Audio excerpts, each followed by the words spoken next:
Olá a todos, como estão vocês? Hoje eu vou dividir uma experiência com vocês. Há 4 dias eu fiz pela primeira vez uma meia maratona. Eu corri 21,1 quilômetros. Eu queria dividir essa experiência com vocês, como é que foi. É, Aqui nesse canal, no YouTube, é onde eu conto mais histórias, porque em tese a gente pode fazer vídeos mais longos e as pessoas estão interessadas em ouvir histórias um pouquinho mais longas, né? Eu sei que isso nem sempre é verdade, mas a gente tá aí, botando a cara a tapa. Eu fiz essa corrida porque eu queria me desafiar fisicamente e, ao mesmo tempo, eu sinto que com a menopausa eu tenho uma necessidade uma necessidade emocional de ter domínio sobre o meu corpo, de dizer para mim mesma que a menopausa não me define e que eu ainda posso seguir as minhas regras. E não foi nada fácil. Eu já tinha corrido 18 quilômetros, eu treinei. Comecei a correr com 43 anos, também por motivos emocionais, porque eu tinha uma memória da primeira vez que eu escutei minha mãe falando: eu tô muito velha para fazer isso. Ela tinha 43 anos, ela queria muito fazer faculdade. Eu falei: mãe, vai fazer faculdade. E aí ela falou: não, tô muito velha para fazer faculdade. E aí eu pensei naquela época assim: pô, com 43 eu vou ficar velha, né? Do dia para noite, eu vou acordar velha com 43 anos. E uma professora minha, muito querida, morreu aos 43 anos num acidente de carro. Aí essa data ficou como um tabu na minha cabeça. Quando eu estava chegando nos 43, eu pensei: eu preciso fazer alguma coisa para não ficar velha, de repente, do dia para a noite. Então comecei a correr. Eu corri 500 metros e fiquei 5 dias de cama.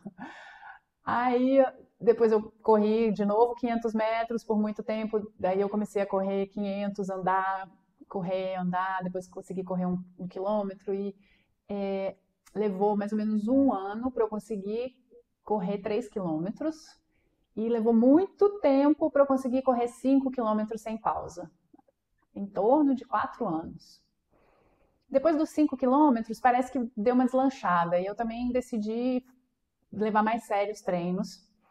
E aí eu consegui esse ano correr 14, correr 15, 16, 18. Eu falei: bom, vou fazer uma meia maratona e ver o que acontece. Então eu tô com 51, então em 8 anos eu consegui completar a meia maratona. Durante o percurso, os primeiros 4 quilômetros eu fui pá, tranquila. Quando deu 5 quilômetros, eu decidi fazer um percurso na sombra. Os primeiros 10 quilômetros, 10,5 subida e depois 10,5 descendo. Que eu pensei: quando eu estiver muito cansada, tá na hora de descer. E 10 quilômetros não é muito para mim. Então, 10 quilômetros de uma subida bem leve. Eu nunca tinha feito 10 quilômetros de subida. Então, em vários momentos da subida que eu estava muito cansada, eu pensava assim: poxa, eu não tenho como avaliar se eu estou muito cansada ou se é por causa da subida, né? Assim, como é que meu corpo está reagindo a tantos quilômetros de subida. Fui indo. Quando deu mais ou menos 4 quilômetros, eu comecei a sentir uma dorzinha no meu joelho esquerdo e um pouco depois no meu quadril esquerdo. Eu tenho esse pé um pouco rodado para fora, meu pé esquerdo, né? Eu tenho um diagnóstico numa avaliação postural dizendo que essa minha articulação coxo-femoral esquerda não é bem encaixada. Então, ela gira mais para fora e o pé gira para fora. Quando eu corro, eu sinto que ele faz um movimento para fora. Às vezes eu tento controlar. Aí eu pensei: pô, 5 quilômetros só, né? Vamos ver o que acontece. Aí passou mais 500 metros, 1 quilômetro, pouca coisa.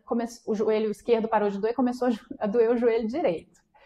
E continuou doendo o quadril esquerdo. E aí eu passei a observar como que essas sensações, que a gente chama de dor, foram caminhando pelo meu corpo. Aí passou o quadril, aí eu comecei a sentir as costas. Aí passou as costas, eu comecei a sentir o trapézio. Eu estava levando uma camelback para beber água, né? Você não faz 2 horas e meia de corrida sem se hidratar. Então começou a doer o trapézio começou a queimar. Eu falei: gente, eu não vou aguentar esse camelback nem metade do percurso, eu vou ter que caminhar, não vou conseguir terminar. Aí o trapézio parou de doer. E aí eu cheguei lá na ponta, daí o meu marido estava lá me esperando com o líquido com eletrólitos. Aí eu bebi e me senti bem melhor.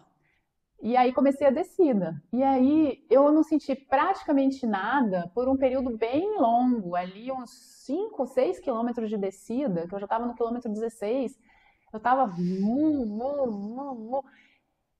eu senti um pouco a virilha. Então veja, joelho esquerdo, joelho direito, quadril, trapézio, agora eu estava sentindo um pouco a virilha. E aí também eu peguei o camelback, passei para ele, ele veio me acompanhando de bicicleta na descida. Então aliviou o pescoço e ele me passava a garrafinha direto para eu ir bebendo quando eu sentia sede. E aí eu vou 16 quilômetros, 17, deu uma travada no Pessoas. Aí eu respirei fundo assim, aí me deu muita vontade de chorar.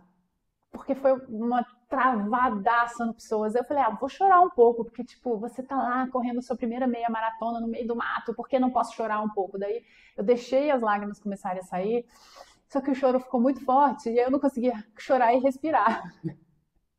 E aí eu respirei fundo e falei, não, você não pode chorar agora, você tem que só respirar, chora no final. Aí, de novo, engoli o choro, controlei a respiração e continuei. Só que aí começou a doer os dois Pessoas. Então, aí eu já tinha passado de 18. 18 era o máximo que eu já tinha corrido, né? E faltavam 3 quilômetros. E esses últimos 3, doeu Pessoas, doeu sacro ilíaca, aqui atrás do cóccix. E as pernas ficaram pesadas. E eu achei que eu não ia conseguir terminar. E é só descida. Eu estava na descida, eu estava bem hidratada. Mas assim, chega uma hora em que o corpo, é a primeira vez que ele passou daquele limite,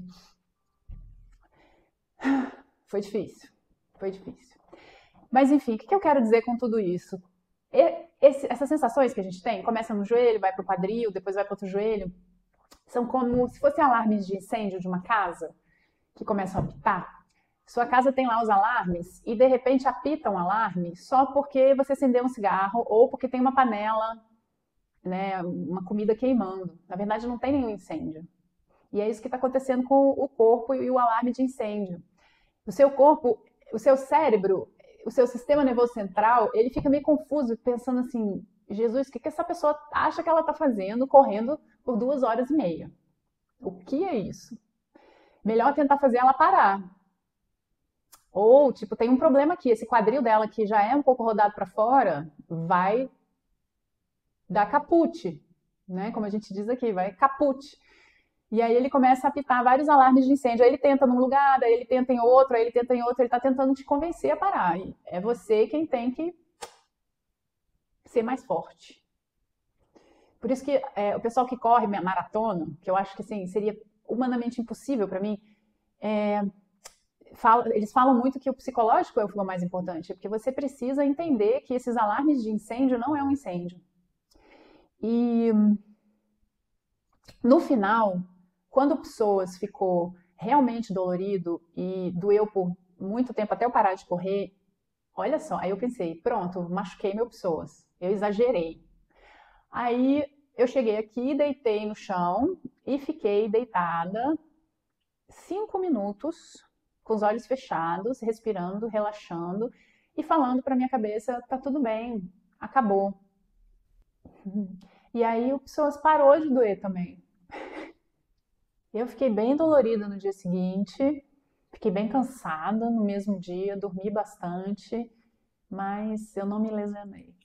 Então o que eu quero dizer por fim é que a gente pode entrar muito nesse caminho do oh meu Deus, eu me machuquei, mas o nosso corpo é muito mais forte do que a gente imagina, né? A gente dá conta de muito mais coisa do que a gente pensa que a gente dá conta. A gente se subestima muito. A gente subestima muito o nosso corpo e a nossa própria força. E não é a menopausa que vai me derrubar. Até a próxima, gente. Tchau.